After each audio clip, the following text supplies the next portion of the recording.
Fire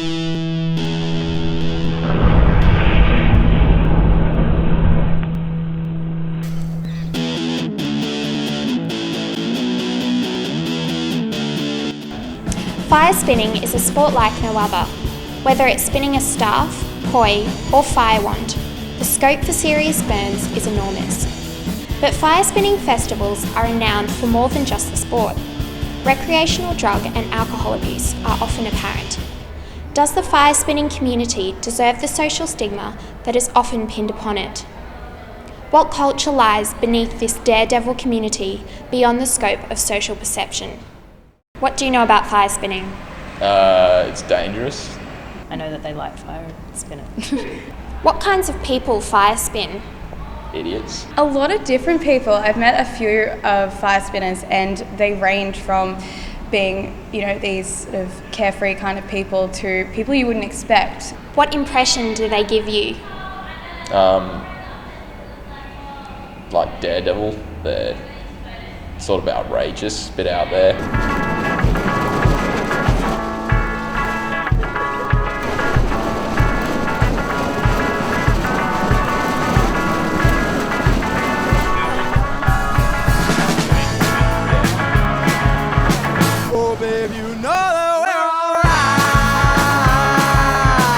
Just don't love one another.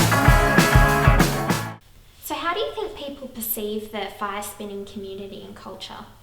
All sort of punky and they're playing with fire and it's all a very, it's kind of an edgy thing, I think. So people tend to associate that sort of stuff, but all the people that I've met, no one's had drug or alcohol abuse problems. We're all pretty straight shooters. What sort of people are involved with it?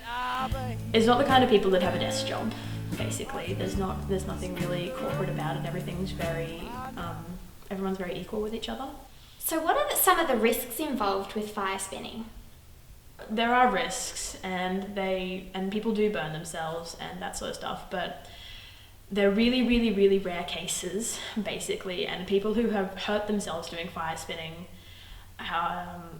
basically haven't had very much experience. There's been experiences of people burning themselves on their own equipment, but basically what you have to do is put your hand on your flaming whatever, staff or poi or whatever, and hold it there to burn yourself. I've hit myself a bunch of times and it doesn't burn. The only thing that you do kind of have to worry about is hair.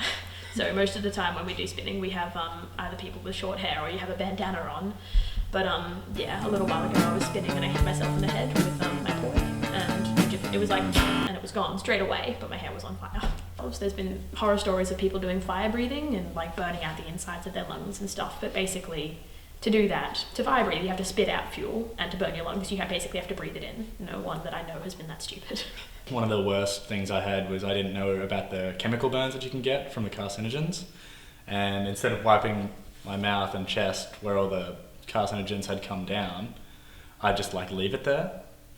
And after a day, I had skin peeling from around up here all the way down there and coming down to here. And it just skin being peeled off was all red and inflamed and blistering. So are there potentially life-threatening risks involved with activities such as fire twirling? I think the chances of it are fairly slim given that they use low flammable fuel, and they're taught to put it out straight away. There's a risk that it could hit their mouth and they could sustain airway burns.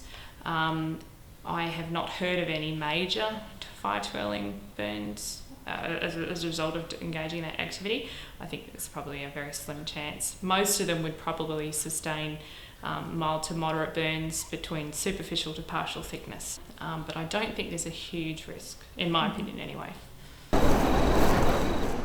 Though initially seen to be a risky hobby, fire twirling is significantly less dangerous if you have been trained and know how to act in emergencies. It is a performance sport that has much beauty and passion to bring to the community as it has to the individual performing.